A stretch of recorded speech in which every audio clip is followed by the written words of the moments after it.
Hello there, I'm Sergeant Mullins. Say I have a problem for you. I have a high-frequency transmitter and receiver in this room and a radiating antenna at the top of this tower. Can you tell me how to transfer energy from the room to the antenna and radiate the energy into space? Well, some of you say with a transmission line, and you're right. But we still have a small problem. It is not a straight line from the room to the antenna. Then, too, the antenna is rotating. Well, can you imagine what would happen if we connected a piece of waveguide from the transmitter to the antenna? You're quite right. We would have a waveguide pretzel. So let's start at the receiver transmitter unit and see what we'll need to get the energy to the antenna. Here is a mock-up of the particular section of the system we are interested in. Now, because of the position of the RT unit, the waveguide is coming out the side in a horizontal position. The antenna is located above the RT unit, so we have to change direction and go in a vertical direction. Well, we can do this just like a plumber would do it if he were putting plumbing in a house. We can use an elbow or a 90-degree bend. Of course, this bend must be inserted into the waveguide and connections made on either end of it. So we will use choke joints to make the connections.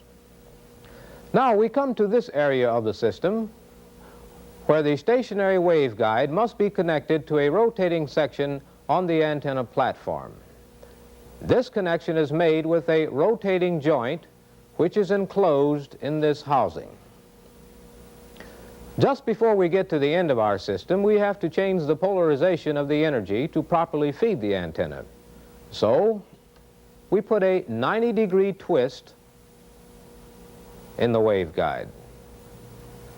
Now at the end of the line, we have to get the energy out of the waveguide and send it out into space without losing too much power.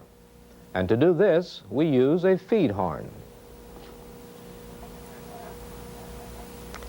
And finally, if we had to work on the system while it was in operation and we didn't want to radiate any energy, we could connect a dummy load, such as this, to the antenna or the transmitter to absorb the energy rather than radiate it.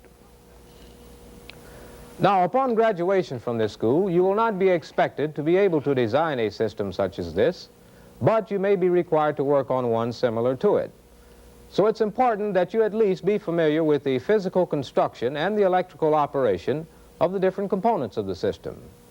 And during this lesson, we will discuss the choke joint, the rotating joint, the feed horn, and the dummy load. We will also identify E and H bends in a waveguide and see what happens when the waveguide is improperly bent. Well, our problems have been laid out for us, so let's solve them one at a time by starting back down here at the RT unit with the bend in the waveguide. Now, we will discuss two types of bends, the gradual E bend and the gradual H bend.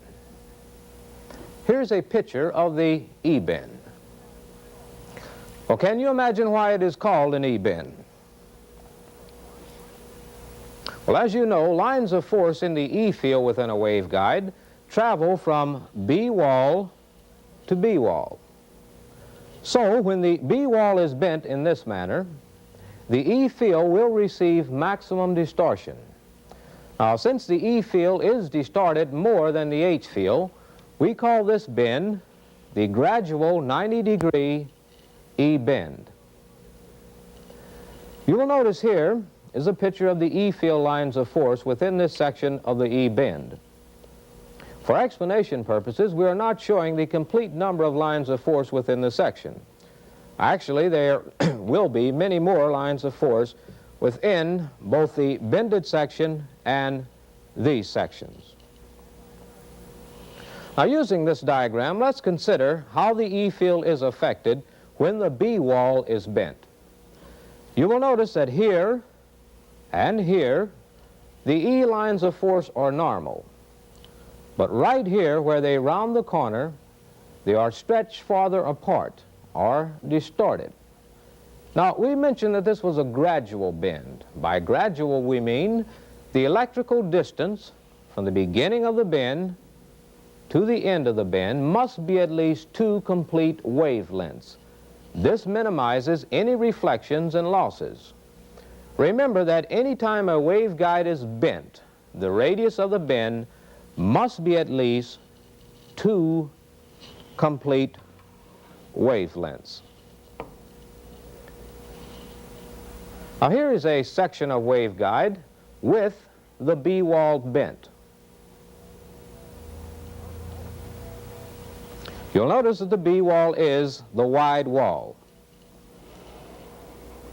Notice also that the bend is gradual. Remember that the radius of the bend must be at least 2 complete wavelengths to minimize reflections and prevent losses. Another type of bend is the H-bend. The H-field lines of force travel between the A-walls of a waveguide.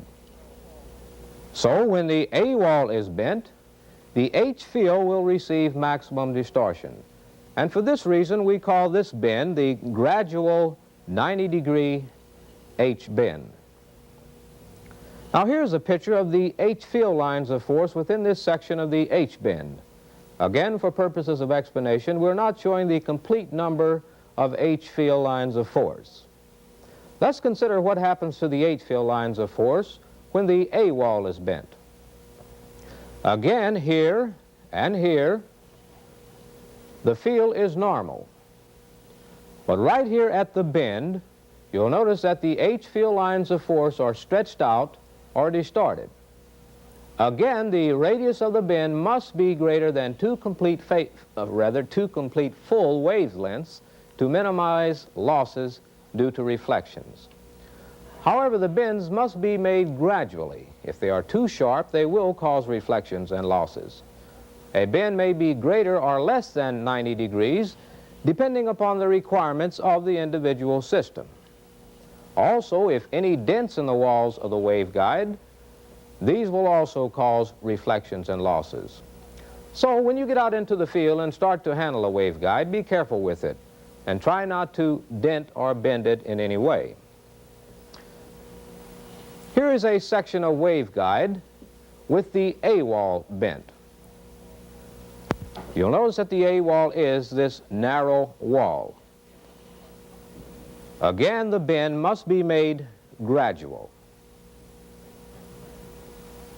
The radius of the bend must be at least 2 complete full wavelengths to minimize reflections and prevent losses. Well, let's now complete item number 1C in the TVI guide. This item reads, an E or H bend in a waveguide may be more or less than 90 degrees, but the radius of the bend must be at least 2 wavelengths for each 90 degrees. You fill in the numeral 2 in the blank space.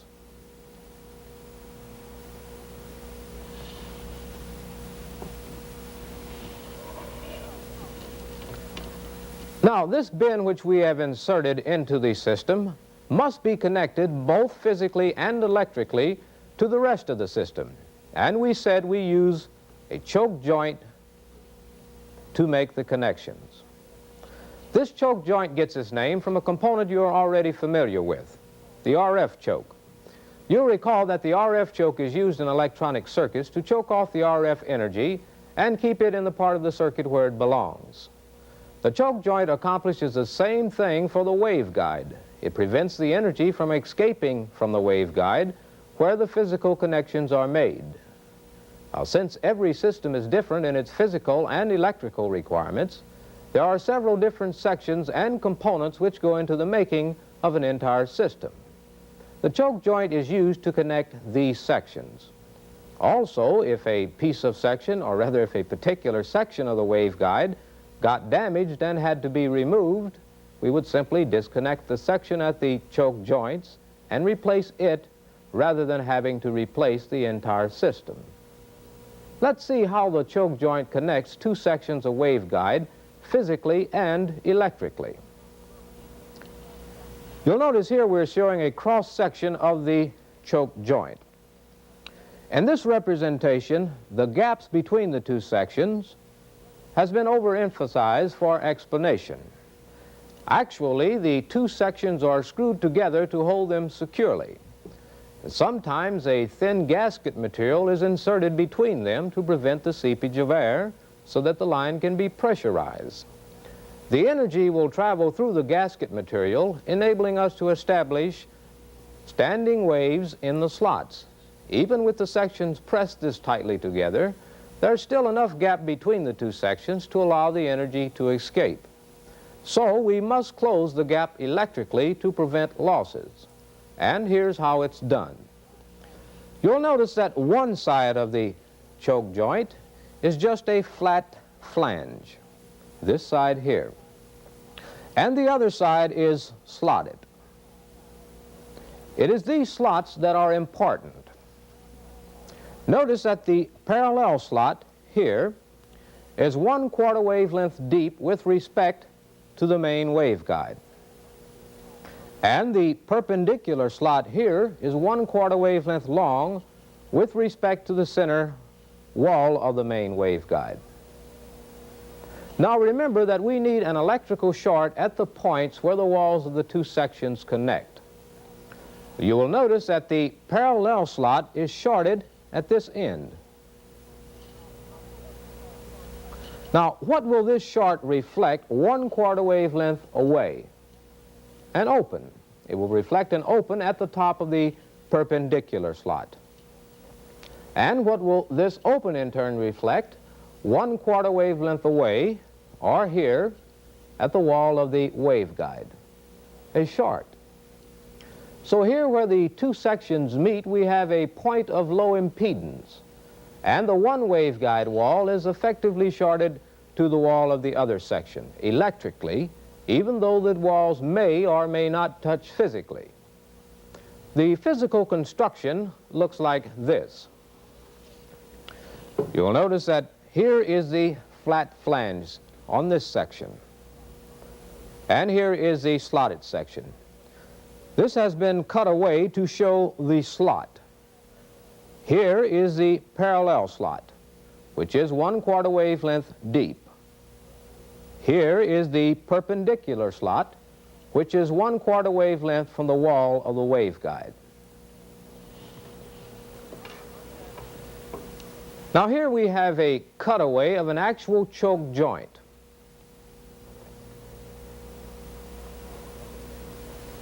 You will notice that here is the perpendicular slot. And here are the parallel slots. Well, so far we have turned the corner and are headed in a vertical direction. Now we come to the point where we must make a transition from the stationary waveguide to the rotating waveguide on the antenna platform. This housing surrounds the rotating choke joint to hold it steady. If we were to take a peek inside of the housing, we would see something like this. Does it look familiar? Well, it should, because its construction is very similar to that of the fixed choke joint. The only difference is that in order for one section to rotate, this section here, and the other to remain stationary without disturbing the electrical characteristics in the waveguide, the waveguides themselves must be circular. Naturally, the transition from rectangular to circular waveguide must be made at the ends of both sections. Now, electrically, this rotating joint operates the same as the fixed choke joint. You will notice that here is the perpendicular slot, and here is the parallel slot. Both are still 1/4 wavelength long, and the standing waves in the slots gives us the proper electrical characteristics to keep the two sections connected electrically, yet they may or may not touch physically. Now, this purpose of the rotating joint is stated under item 3 of your TVI guide. Let's complete this item. The rotating joint enables us to connect a rotating section of the waveguide to a stationary section electrically, yet keep them separated physically. Electrically goes in the first blank, physically in the second blank.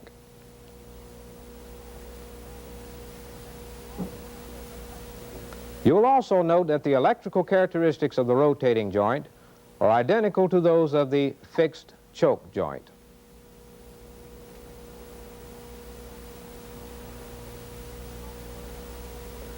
Now, because of the constant rotation of the antenna, there will be movement and vibrations present in this part of the system. Prolonged vibration will have an adverse effect on anything that is held rigid. So to overcome the effects of vibration, we use sections of flexible waveguide in the system. Here is a section of flexible waveguide. You will notice that it can be bent or twisted in any desired direction. Let's consider what this section of flexible waveguide is constructed of. You will notice that it consists of a spiral-wound ribbon of brass. The assembly is like a spiral spring in that it can be bent or twisted into any desired shape. You will notice that the outside of the section is covered with rubber. This gives the section flexibility and at the same time makes it both airtight and watertight. RF energy travels through this flexible waveguide just exactly the same way as it does through the rigid waveguide.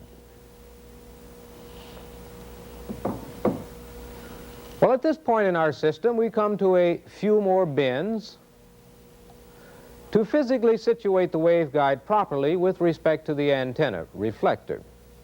However, for the particular system we are discussing, the energy is not correctly polarized to give us the desired radiation pattern.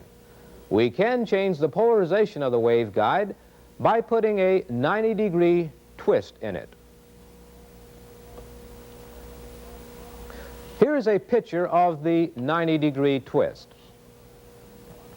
You'll notice that the twist must be made gradual.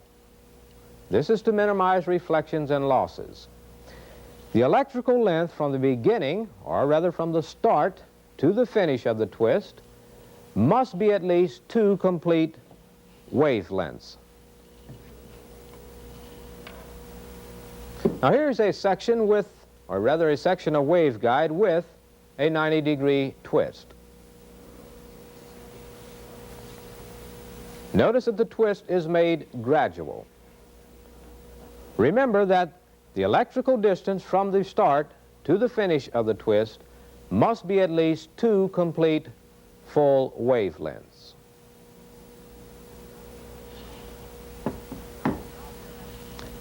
Now we are at the point where the RF energy is to leave the waveguide and be sent into free space.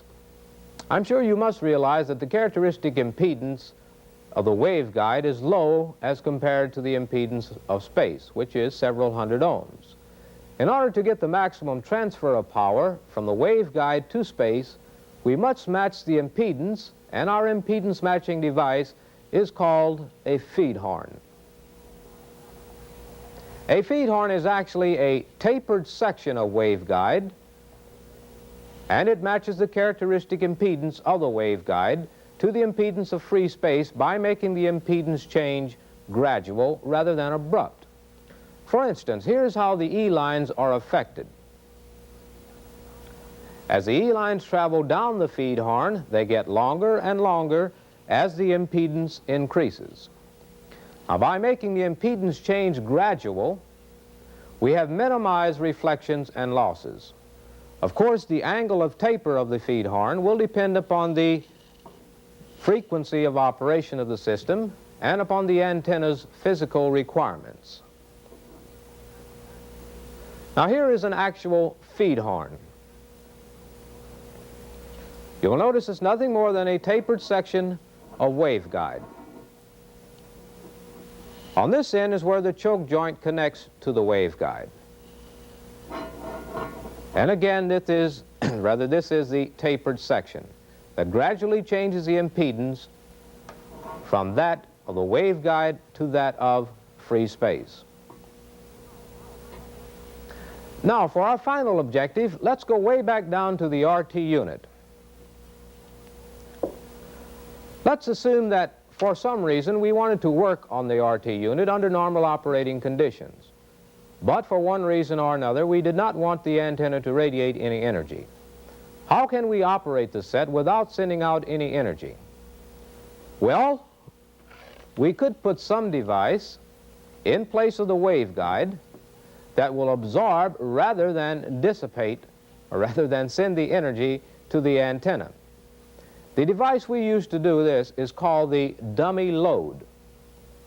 In order for the dummy load to absorb and dissipate all of the energy we feed into it, it must be highly resistive.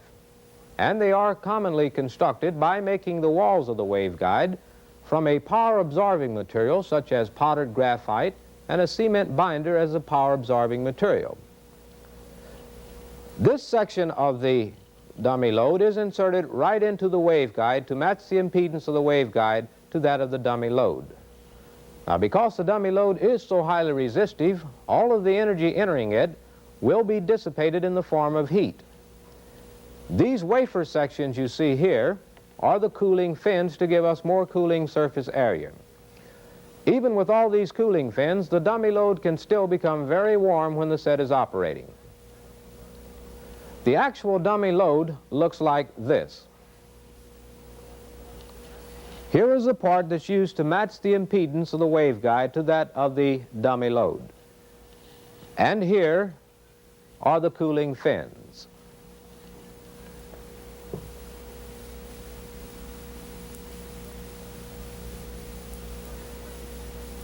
Now, the first point we discussed in this lesson was the bends in the waveguide. We learned that when the B wall was bent, we called it an E bend, because the E fields received maximum distortion. Remember that when the B wall is bent, we call this the gradual 90-degree E bend, because the E field receives maximum distortion. When the A wall was bent, we called it an H bend. In this case, the H field lines of force will receive maximum distortion. Remember that the radius of the bend must be at least 2 complete wavelengths to minimize reflections and losses. We also saw that it was possible to twist a waveguide to change the polarity of the energy. But here too, the twist must cover at least 2 complete wavelengths to minimize reflections. Now, in such cases as rotating antennas or any place where motion or vibration are factors, flexible sections of waveguide are used to absorb the vibrations. Flexible waveguide is used where freedom of motion is essential.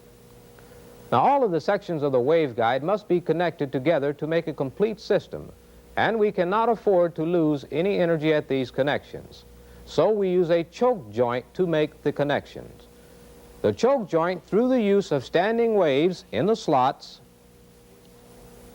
produce points of low impedance or electrical shorts at the wall of the waveguide. This type of section is electrical but not necessarily physical, as in the case of the rotating joint. In the rotating joint, where we cannot have a physical connection, the 2 sections are physically separated and are rigidly supported so that one section is free to rotate and the other is stationary. This joint makes an electrical connection between the 2 sections of the waveguide. Now, to match the impedance of the waveguide to the impedance of free space, we use a tapered section of waveguide known as the FEEDHORN. By making the impedance change gradual rather than abrupt, we can obtain minimum loss in the transfer of energy from the waveguide to space. Finally, we discussed a device called the dummy load. Remember that this is a highly resistive component that can be inserted into the waveguide to absorb and dissipate RF energy rather than send it out into space. A dummy load is used anytime it's necessary to operate the set without radiating any energy. This completes our study of waveguide plumbing. Take a few close looks at your TVI guide because all of the material we have discussed is covered in it. So long.